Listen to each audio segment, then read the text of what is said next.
كتير مننا ممكن يسأل نفسه، ليه في ذكريات معينة بترفض إنها تمشي؟ وليه ممكن إحساس قديم يفضل أثره موجود جوانا لسنين؟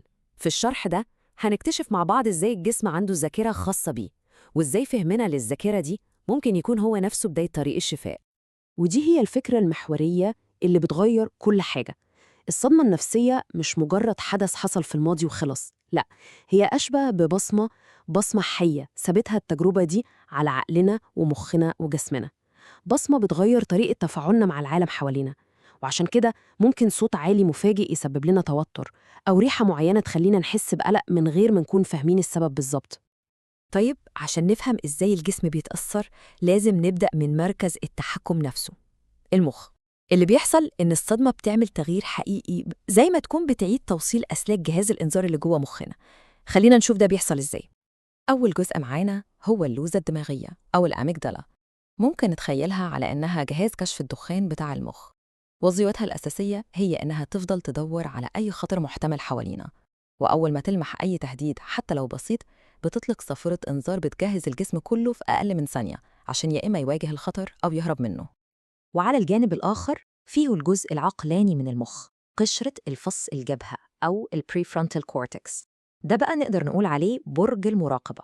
لما جهاز كشف الدخان يشتغل، برج المراقبة بياخد لحظة كده عشان يحلل الموقف ويسأل هل ده حريق حقيقي ولا مجرد دخان بسيط. ولو اكتشف إن مفيش خطر فعلي بيبعت إشارة لجهاز كشف الدخان عشان يهدى ويرجع كل حاجة لطبيعتها. الرسم ده بيوضح لنا النظام ده مصمم إزاي عشان يحمينا. المعلومات اللي بتوصل من حواسنا بتمشي في طريقين، في طريق سريع بيوصل فوراً لمركز ردود الفعل العاطفية وده اللي بيخلينا نتصرف الأول، وفي طريق أبطأ بياخد وقت أطول شوية عشان يوصل لبرج المراقبة، مركز التحليل المنطقي. التصميم ده هدفه إننا ننجو الأول وبعد كده نفكر. اللي بيحصل وقت الصدمة إن التوازن الدقيق ده بينهار. جهاز كشف الدخان بيبقى حساس زيادة عن اللزوم ونشاطه مفرط، كأنه شغال على طول. وفي نفس الوقت الاتصال ببرج المراقبة بيضعف، وقدرته على تهدئة الموقف بتقل. النتيجة إن المخ بيفضل عايش في حالة طوارئ مستمرة، كأن الخطر لسه موجود حتى لو عدى عليه السنين. وده مش مجرد إحساس نفسي، ده تغيير بيولوجي حقيقي نقدر نشوفه.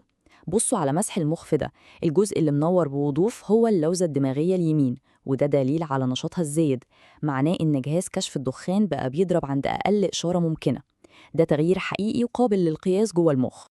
ودلوقتي خلينا ننتقل لنقطة تانية ممكن تكون محيرة لناس كتير مرت بتجارب صعبة. ليه صعب قوي نتكلم عن اللي حصل؟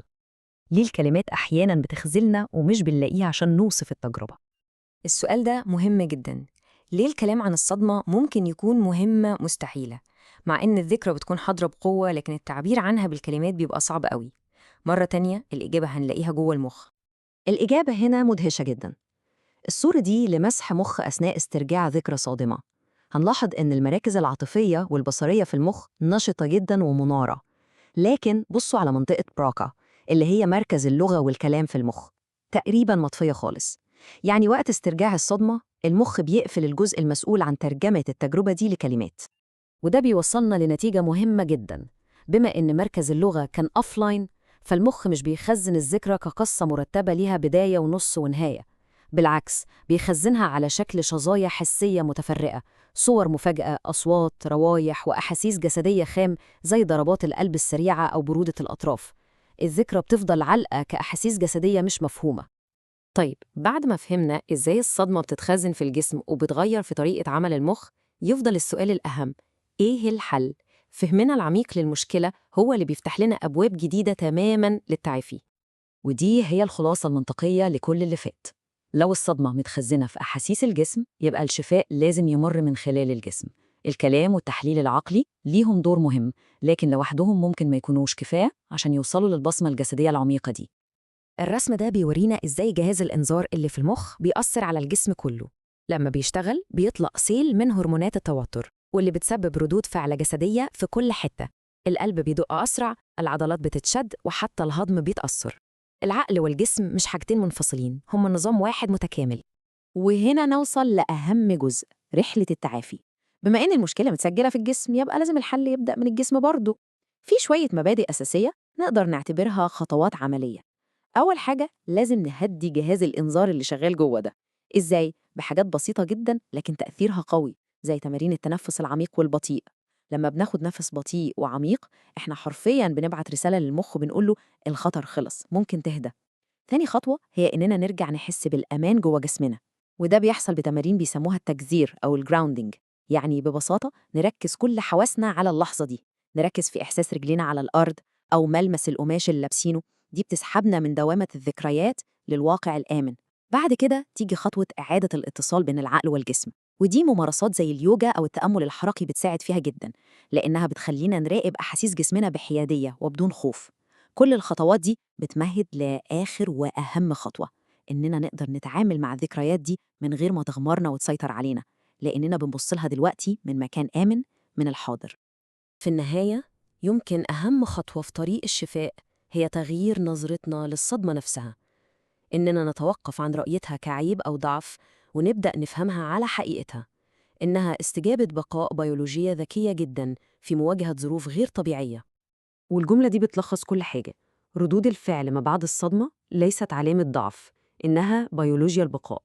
أعراض الصدمة اللي بنشوفها هي في الحقيقة دليل على إن الجهاز العصبي للشخص عمل اللي كان لازم يعمله بالظبط عشان يحميه. المشكلة إن الجهاز ده فضل شغال حتى بعد ما الخطر انتهى. وهنختم بالسؤال ده: إذا كان الجسم عنده القدرة المذهلة دي إنه يتذكر ويسجل الصدمة بكل تفاصيلها، فهل ممكن يكون عنده نفس القدرة على إنه يتعلم الإحساس بالأمان من جديد؟ الإجابة اللي بيدعمها العلم والأبحاث هي نعم. الجسم اللي عارف إزاي يعيش في خطر يقدر يتعلم من جديد إزاي يعيش في سلام.